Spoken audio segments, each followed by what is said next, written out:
ಪುತ್ಥಳಿಗಾಗಿ ಈ ಒಂದು ಮೂರನೇ ಹಂತದ ಸ್ವಾಭಿಮಾನಿಗಳ ಕಾಲ್ನಡಿಗೆ ಜಾಥಾಕ್ಕಾಗಿ ಈ ಒಂದು ಪತ್ರಿಕಾಗೋಷ್ಠಿ. ಯಾಕಪ್ಪ ಮೂರನೇ ಹಂತದ್ದು ಪತ್ರಿಕಾಗೋಷ್ಠಿ ಮಾಡ್ತಾ ಇದ್ದೀರಂದ್ರೆ, ಯಾಕಂದ್ರೆ ಸರ್ಕಾರ ಸಂವಿಧಾನ ದಲಿತರ ಪರವಾಗಿ ಅಂಬೇಡ್ಕರ್ ಪರವಾಗಿ ಇದ್ದೀನಿ ಅಂತೇಳಿ ಸರ್ಕಾರಗಳು ನಮಗೆ ಭರವಸೆ ಕೊಟ್ಕೊಂಡು ಬರ್ತಾ ಇದ್ದಾರೆ. ಆದ್ರೆ ಇದುವರೆಗೂ ಬಾಬಾ ಸಾಹೇಬ್ರ ಪರವಾಗಿ, ಸಂವಿಧಾನದ ಪರವಾಗಿ, ಅಂಬೇಡ್ಕರ್ ಪರವಾಗಿ ನಿಲ್ತಾ ಇಲ್ಲ.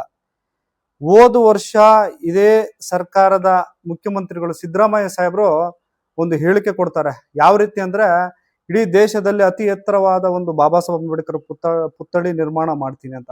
ಆದ್ರೆ ಇದುವರೆಗೂ ಪುತ್ಥಳಿ ನಿರ್ಮಾಣ ಆಗಿಲ್ಲ. ಯಾಕಂದ್ರೆ ನಾವು ಈ ರಾಜ್ಯದಲ್ಲಿ ಪ್ರಪ್ರಥಮ ಬಾರಿಗೆ ಒಂದು ಬಾಬಾ ಸಾಹೇಬ್ ಅಂಬೇಡ್ಕರ್ ಅವರ ಪುತ್ಥಳಿ ಬೇಕು ಅಂತ ಮನವಿ ಕೊಟ್ಟಂತ ಮೊದಲನೇ ಸಂಘಟನೆ ನಮ್ಮ ಭೀಮ್ ಪ್ರಜಾ ಸಂಘ. ಹಂಗಾಗಿ ನಾವು ಕೇಳ್ತಾ ಇರೋದೇನಂದ್ರೆ, ನಾವು ಏನಾದ್ರು ಆಸ್ತಿ ಕೇಳ್ತಾ ಇದ್ದೀರಾ, ದುಡ್ಡು ಕೇಳ್ತಾ ಇದ್ದೀರಾ, ಇಲ್ಲ ನಾನು ವೋಟ್ ಹಾಕ್ತೀನಿ ನನ್ ದುಡ್ಡು ಕೊಡು ಅಂತ ಕೇಳ್ತಾ ಇದ್ದೀರಾ? ನಾವು ಕೇಳ್ತಾ ಇರೋದು ಈ ದೇಶದ ಪಿತಾಮಹ ಬಾಬಾ ಸಾಹೇಬ್ ಅಂಬೇಡ್ಕರ್ ಅವರ ಪುತ್ಥಳಿ ನಿರ್ಮಾಣಕ್ಕಾಗಿ ನಾವು ಹೋರಾಟ ಮಾಡ್ಬೇಕಾ ಅನ್ನೋದು ನಮ್ಮ ಪ್ರಶ್ನೆ. ಯಾಕಂದ್ರೆ ಇವತ್ತು ಏನು ಪಕ್ಕದ ರಾಜ್ಯದಲ್ಲಿರ್ತಕ್ಕಂಥ ಏನು ಆಂಧ್ರ ಆಗಿರ್ಬೋದು, ತೆಲಂಗಾಣ ಆಗಿರ್ಬೋದು, ಆ ರಾಜ್ಯಗಳಲ್ಲಿ ಒಂದು ಮನವಿ ಕೂಡ ಅವರು ಒಂದು ಹೋರಾಟ ಮಾಡಿಲ್ಲ, ಒಂದು ಮನವಿ ಕೂಡ ಕೊಟ್ಟಿಲ್ಲ. ಏನು ನಮ್ಗೆ ಪುತ್ಥಳಿ ಬೇಕು ಅಂತೇಳಿ ಒಂದು ಮನವಿ ಕೊಟ್ಟಿಲ್ಲ. ಅವ್ರು ಯಾರೋ ನಾನು ಸಂವಿಧಾನದ ಪರವಾಗಿದ್ದೀನಿ, ಅಂಬೇಡ್ಕರ್ ಪರವಾಗಿದ್ದೀನಿ, ದಲಿತರ ಪರವಾಗಿದ್ದೀನಿ ಅಂತ ಹೇಳಿ ಅವ್ರು ಮಾಡಿಲ್ಲ. ಆದ್ರೆ ಅವ್ರು ಮಾಡಿ ತೋರಿಸಿದ್ರು.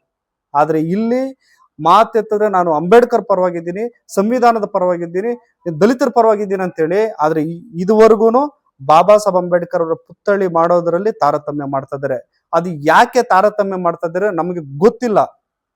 ನಾವು ಕೇಳ್ತಾ ಇರೋದು ಏನ್ ಸ್ವಾಮಿ, ನಾವು ಕೇಳ್ತಾ ಇರೋದು ಬಾಬಾ ಸಾಹೇಬ್ ಅಂಬೇಡ್ಕರ್ ಅವ್ರ ಪುತ್ಥಳಿ ಕೇಳ್ತಾ ಇದ್ದೀರಿ, ಮಾಡ್ರಿ. ಇಲ್ಲ ಮಾಡಲ್ಲ, ನೀವು ಮಾಡಲ್ಲ ಅಂತ ಕೂಡ ಹೇಳಿದ್ರಿ.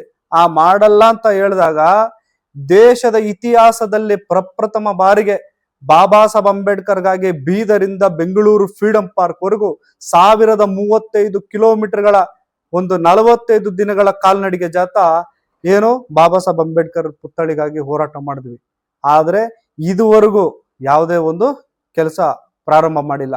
ಆ ಹೋರಾಟ ಏನು ಬೀದರಿಂದ ಬಂದಾಗ ನಮ್ಗೆ 3 ತಿಂಗಳಲ್ಲಿ ನಾವು ಏನು ಕೆಲಸ ಪ್ರಾರಂಭ ಮಾಡ್ತೀರ ಅಂತೇಳಿ ನಮ್ಗೆ ಆಶ್ವಾಸನೆ ಕೊಟ್ಟಂತ ನಮ್ಮ ಸಮಾಜ ಕಲ್ಯಾಣ ಸಚಿವರಾದಂತ ಎಚ್ ಸಿ ಮಾದೇವಪ್ಪ ಸಾಹೇಬರು ನಮ್ಗೆ ಹೇಳಿಕೆ ಕೊಟ್ರು. ಆ ಹೋರಾಟವನ್ನು ಅಲ್ಲಿಗೆ ನಾವು ಕೈ ಬಿಟ್ಟಿವಿ. ಅದಾದ ಮೇಲೆ ನಾವು 2ನೇ ಹಂತದ ಸ್ವಾಭಿಮಾನಿಗಳ ಕಾಲ್ನಡಿಗೆ ಜಾಥಾ ಕೋಲಾರಿಂದ ಬೆಂಗಳೂರು ಫ್ರೀಡಂ ಪಾರ್ಕ್ ವರೆಗೂ ನಡ್ಕೊಂಡ್ ಬಂದ್ವಿ. ನಮ್ಮನ್ನ ಹೊಸಕೋಟೆ ಟೋಲ್ ಬಳಿನೇ ನಮ್ಮನ್ನ ಅಡ್ಡ ಹಾಕಿ ನಮ್ಮನ್ನ ಏನು ಗಾಡಿನಲ್ಲಿ ತುಂಬಿಸ್ಕೊಂಡು ಹೋಗಿ ನಮ್ಮನ್ನ ಫ್ರೀಡಂ ಪಾರ್ಕ್ ಬಿಡುವಂತ ಕೆಲಸ ಮಾಡಿದ್ರು.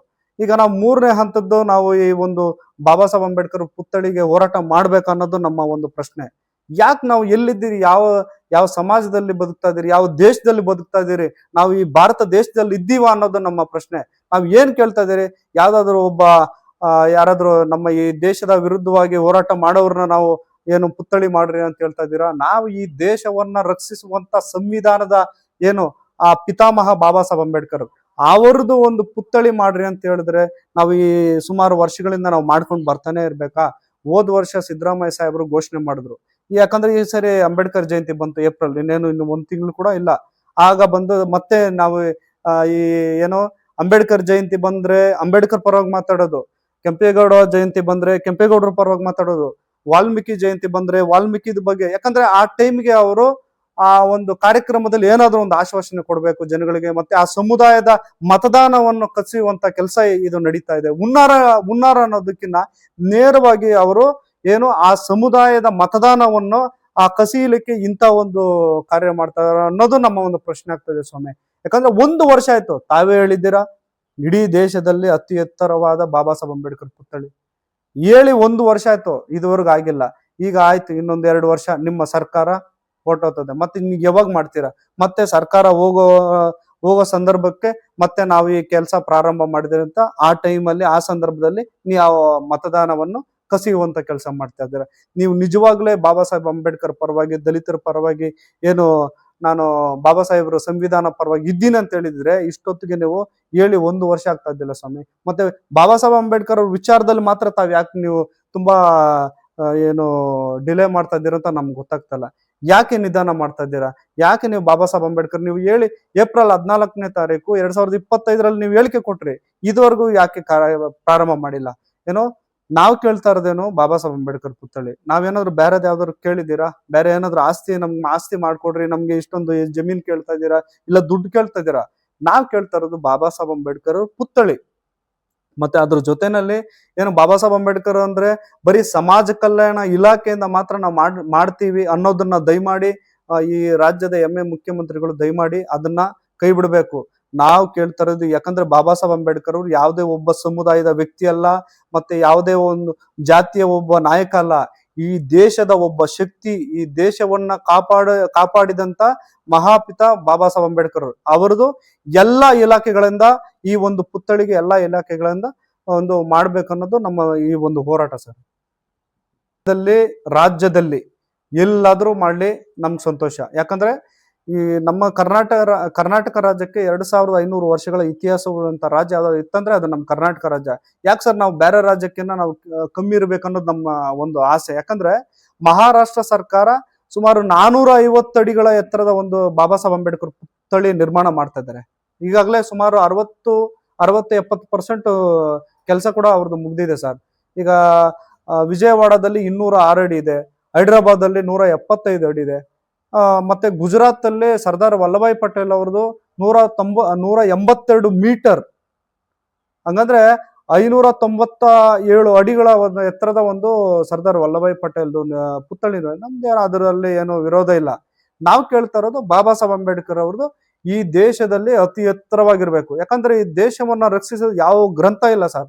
ಯಾವ್ದಾದ್ರು ಗ್ರಂಥ ನಮ್ಮನ್ನು ಕಾಪಾಡ್ತಾ ಇದೆ ಅಂದ್ರೆ ಅದು ಸಂವಿಧಾನ. ಆ ಸಂವಿಧಾನ ಬರೆದಂತ ಬಾಬಾ ಸಾಹೇಬ್ ಅಂಬೇಡ್ಕರ್ ಅವರೇ ಈ ಒಂದು ಅದಕ್ಕೆ ಸ್ಫೂರ್ತಿ.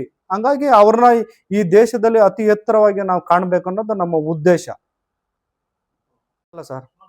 ಇದು ನಾವು ಹೊಸಕೋಟೆ ತಾಲೂಕು ಕಚೇರಿ ಬಾಬಾ ಸಾಹೇಬ್ ಅಂಬೇಡ್ಕರ್ ಪುತ್ಥಳಿಗೆ ಮಾಲಾರ್ಪಣೆ ಮಾಡಿ ಅಲ್ಲಿಂದ ನಾವು ಕಾಲ್ನಡಿಗೆ ಹೋಗ್ತೀವಿ ಸರ್.